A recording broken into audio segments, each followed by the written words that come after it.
Bonjour, de retour sur le Salon des maires pour une table ronde sur la cybersécurité, un sujet crucial avec plus de 4 millions d'entreprises. Les TPE-PME représentent environ 99% du tissu économique français. Or, si les cyberattaques n'épargnent aucun secteur ni aucun profil d'entreprise, les TPE et PME ne semblent pas avoir mis en place tous les moyens nécessaires pour se protéger contre ces cyberattaques. Cybermalveillance.gouv.fr a réuni dans un groupe de travail le club EBIOS, la CPME, le MEDEF et l'UDP pour responsabiliser les TPE-PME et les convaincre surtout de se sécuriser.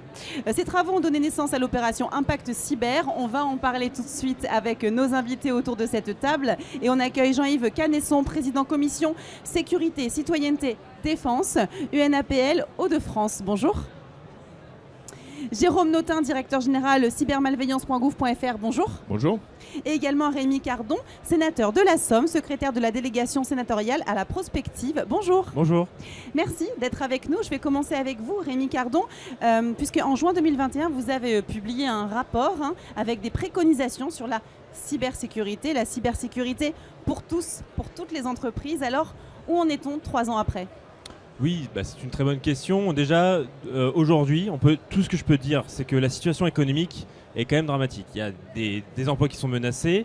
Et si je devais prendre un chiffre de ce rapport qui est clé, c'est qu'en fait, si un pays qui était catégorisé comme le Cyberis, il serait en fait la 3e économie mondiale. Et donc c'est pour vous dire la bataille qu'il y a derrière, virtuelle, mais offensive. Ça veut dire que les TPE-PME étaient aussi très fragiles à l'époque, ils le sont encore et toujours. C'est d'ailleurs pour ça qu'on a monté ce rapport et qu'on a aussi la chance d'avoir des organismes comme l'ANSSI et comme Cybermalveillance qui produisent et qui accompagnent au plus près ces entreprises et puis aussi les collectivités territoriales bien évidemment.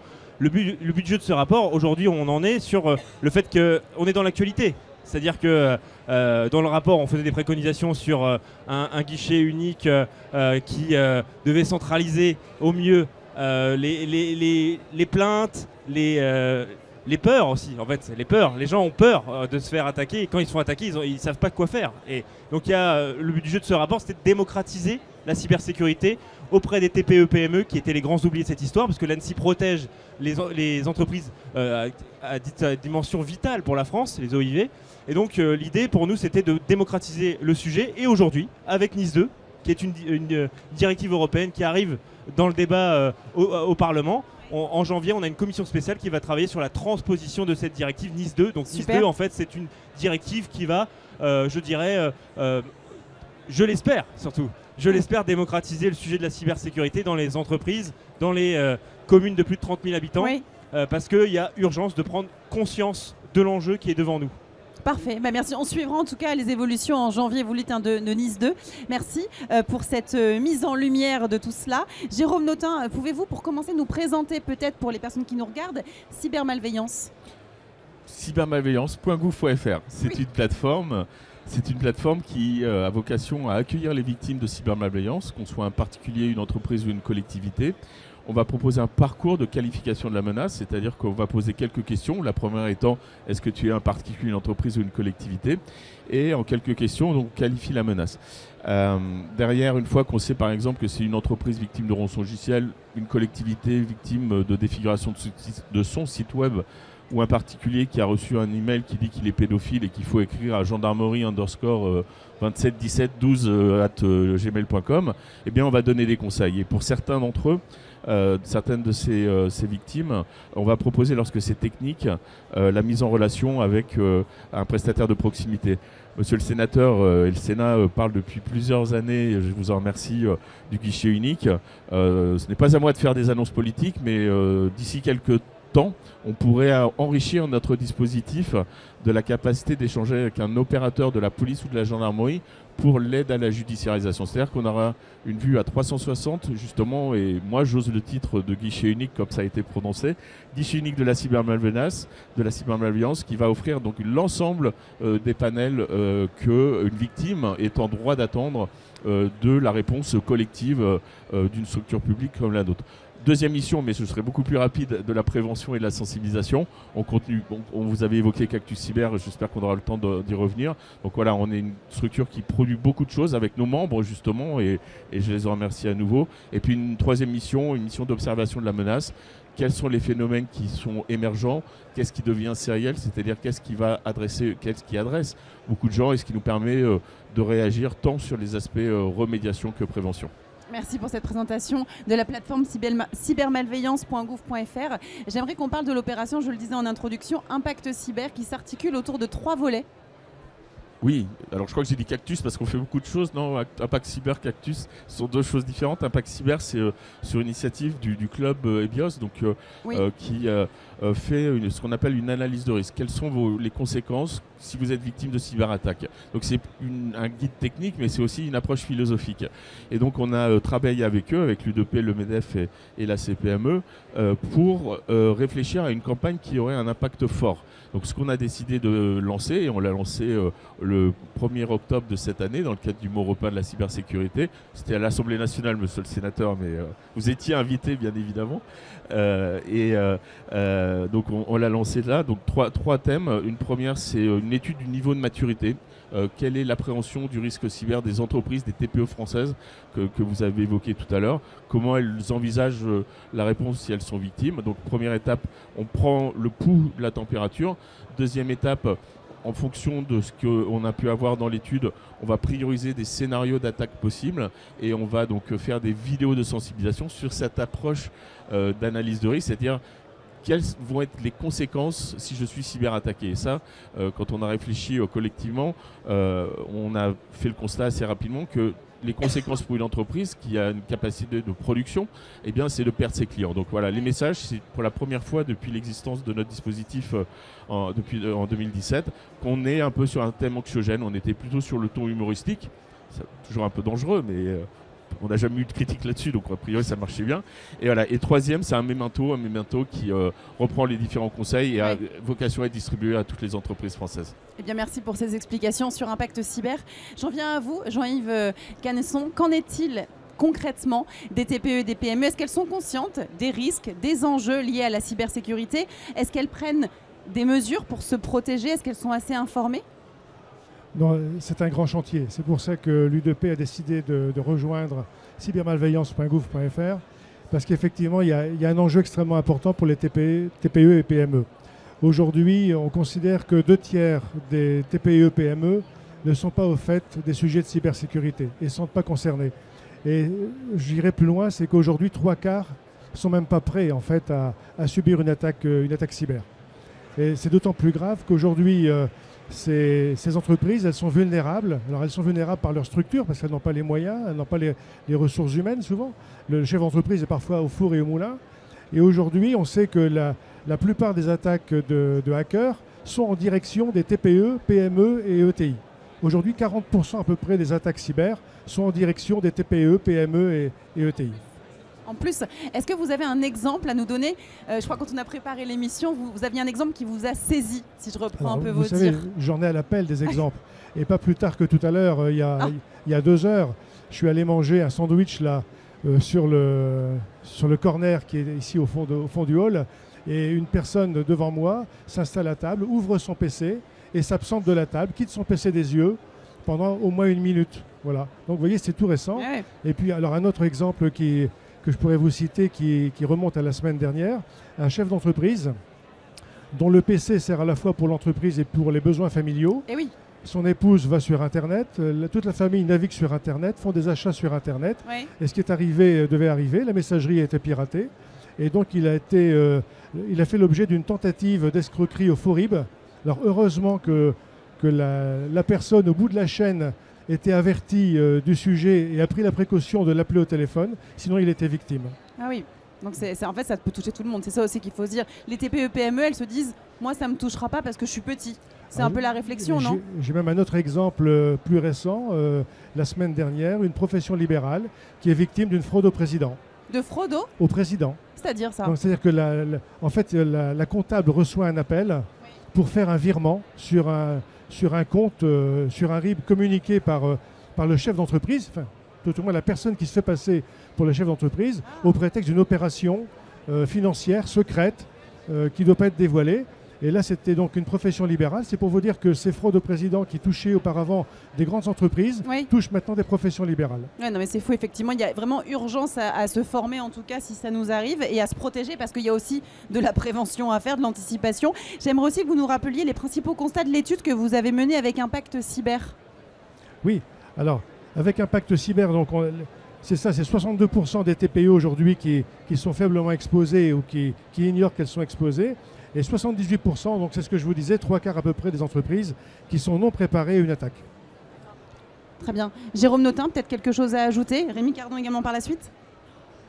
On a lancé sur le même modèle qu'on a fait avec le collectif qu'on évoquait tout à l'heure, la même étude sur le niveau des collectivités.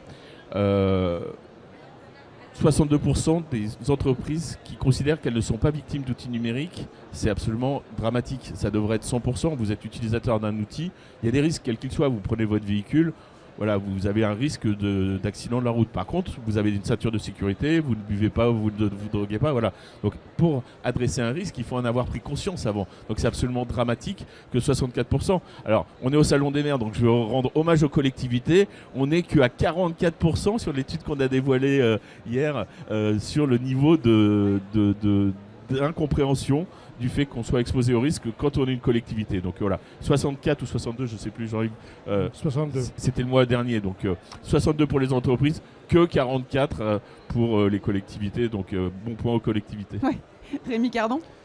Tout ce que je peux dire, c'est qu'il y a une dynamique qui s'installe avec le Cyber Mois, où il y a des initiatives qui sont prises dans les territoires pour faire connaître les dispositifs, pour faire connaître aussi les structures plutôt régionalisées, les CICERT, les centres qui viennent apporter, je dirais, du soutien et de l'accompagnement pour bien vous trouver le bon interlocuteur, le bon expert en la matière en fonction de l'attaque. Tout ça, ça vient compléter. Aujourd'hui, on a quand même une problématique, c'est-à-dire que je pense qu'il va falloir aller plus loin. Et dans NIS 2, c'est un peu ce qui est en jeu, la directive européenne. C'est-à-dire, moi je serais partant pour que, alors ça va rajouter un élément structurant dans un document unique d'évaluation des préventions des risques, c'est le DURP qui est obligatoire quand on embauche quelqu'un de lui fournir ce document unique, de rajouter un chapitre sur la partie cybersécurité. Parce que il va falloir, pour moi, la cybersécurité, c'est au même registre qu'un problème d'ascenseur, d'électricité, d'incendie. Voilà, surtout dans un monde digitalisé comme le nôtre. Surtout dans un monde digitalisé où le télétravail prend une ampleur considérable. Parce que, on peut se le dire, les entreprises sont quand même de mieux en mieux dotées pour se protéger quand on est dans l'enceinte de l'entreprise. Mais dès l'instant où on sort de l'entreprise, c'est plus la même chose. D'ailleurs, c'est là où ça se débride. Et c'est là où il y a, en tout cas, à mon avis, une volonté de notre part d'amplifier le mouvement et surtout de rassurer à la fois les acteurs.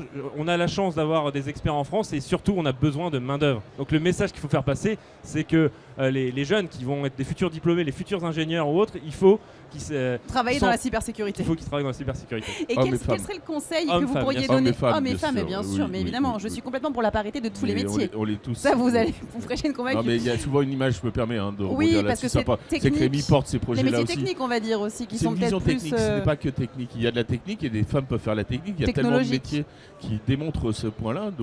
Mais voilà, il ne faut pas se donner de limites quand on est jeune. Si on est passionné par l'informatique, si on est passionné par la sécurité, qu'on soit homme ou femme, on trouvera de toute façon un métier dans la cyber. Il y a des débouchés. Il y a des débouchés, il y a des besoins énormes. Très bien. Peut-être pour conclure, une phrase, une question un peu généraliste, mais qui est quand même, je pense, très importante. Quel est l'accompagnement que vous devriez apporter aux TPE, aux PME pour qu'elles prennent vraiment conscience de ces menaces? Qu'est-ce qu'il faudrait faire très concrètement? Vous dites, Rémi Cardon, d'aller plus loin. Vous avez des conseils que vous donnez avec Impact Cyber, des mémentos, etc. Qu'est-ce qu'il faut faire? Là, si on veut passer à l'action, on fait quoi demain? Je vais tricher par rapport à mes deux camarades. Impact Cyber, c'est ce qu'on vous a dit. Il y a tout dans Impact Cyber. Alors, allez sur Impact Cyber et c'est bon. Vous avez une étude, vous avez des vidéos qui sont évidemment rediffusables gratuitement. Tout ce qu'on produit est libre et gratuit. Il y a du contenu. Et puis le memento. Donc voilà, vous avez différents supports qui vous permettent justement de faire prendre conscience à nos entreprises qui a la nécessité de se protéger. Vous partagez cela justement? Oui, je crois qu'il faut sensibiliser, former et éduquer. C'est presque ça le mot éduquer. Éduquer, oui. Je dirais qu'au 19e siècle, au 20e siècle, on éduquait les Français à l'hygiène pour se garantir des problèmes de santé. Ben, je dirais qu'au 21e siècle, il faut s'éduquer à l'hygiène informatique. Voilà. Et adopter des routines de façon à se préserver et préserver ses données. Parce que derrière ça, c'est des risques juridiques ou un risque économique. Le risque juridique, c'est effectivement la mise en cause de l'entreprise qui a perdu les données d'un client, éventuellement. Ça peut être le secret professionnel, je pense notamment aux professions libérales.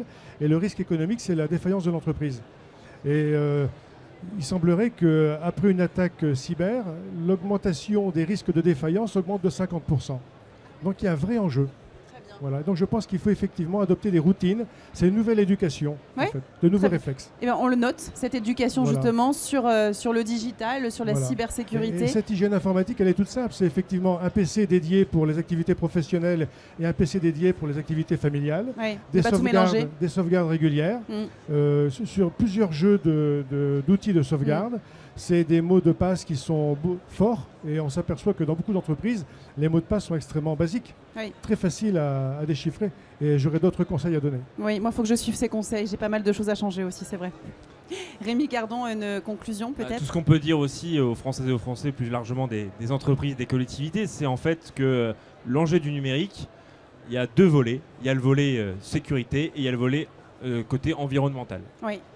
L'empreinte environnementale du numérique et les défaillances qui sont cachées derrière les enjeux de sécurité. Et donc c'est dans les propos de l'interlocuteur précédent, c'est-à-dire que la question de l'éducation, je pense qu'il y a un enjeu majeur sur vaut mieux qu'on travaille les élèves le plus tôt possible sur ces questions-là pour que plus tard ça soit démocratisé et naturel. Tout comme l'écologie. Exactement. Comme vous le dites, donc ça, voilà, si on devait faire passer un message, c'est qu'il faut prendre conscience des enjeux qui sont devant nous et qui surtout changent notre quotidien. Ouais. On a changé notre façon de vivre aujourd'hui avec le numérique.